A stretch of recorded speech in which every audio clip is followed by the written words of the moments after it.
استقبالیہ خطاب کے بعد اب مہمانان گرامی کی باری ہے کہ وہ اس ادارے اور جناب صدر کی شخصیت کے بارے میں اظہار خیال کریں۔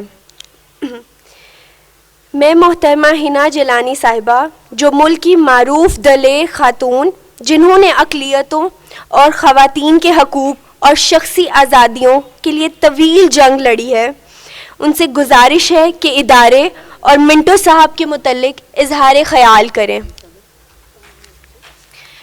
میں محترمہ حنا جیلانی صاحبہ کو پوڈیم پر دعوت دیتی ہوں۔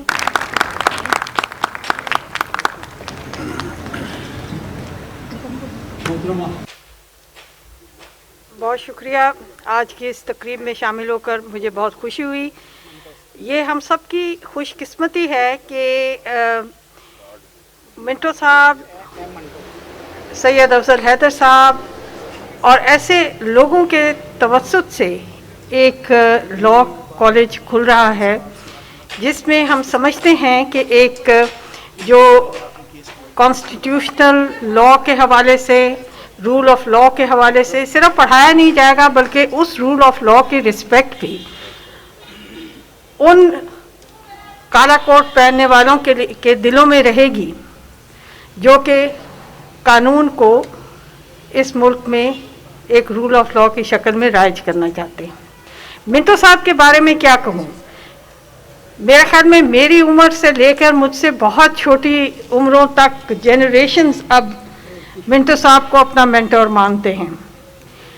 اس کے اوپر مجھے زیادہ بات کرنے کی ضرورت نہیں ہے، لیکن ایک حوالے سے میں منٹو صاحب کی بہت مشکور ہوں کہ ہم جو ینگ لائرز تھے، ہیومن رائٹس کو پروموٹ کرنا چاہتے تھے عدالتوں کے ذریعے سے، میرا خیال میں نہ صرف یہ کہ انہوں نے ہماری ہمت افزائی ہمیشہ کی، بلکہ ہر کیس میں میں نے تو کم از کم منٹو صاحب سے ہمیشہ گائیڈنس لی۔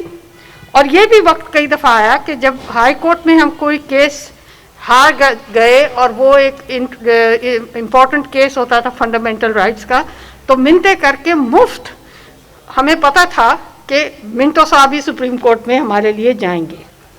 اور منٹو صاحب نے کبھی ڈس اپوائنٹ نہیں کیا۔ میرا خیال ہے کہ اس جو پائے کے نہ صرف وکلا but democrats, people who have promoted human rights, rule of law all their lives, are people who we all value as our assets. I hope that this institution will benefit as much from their Minto Sahab's guidance and the guidance of others like Sayyid Afzal Haider, who are going to be running this institution.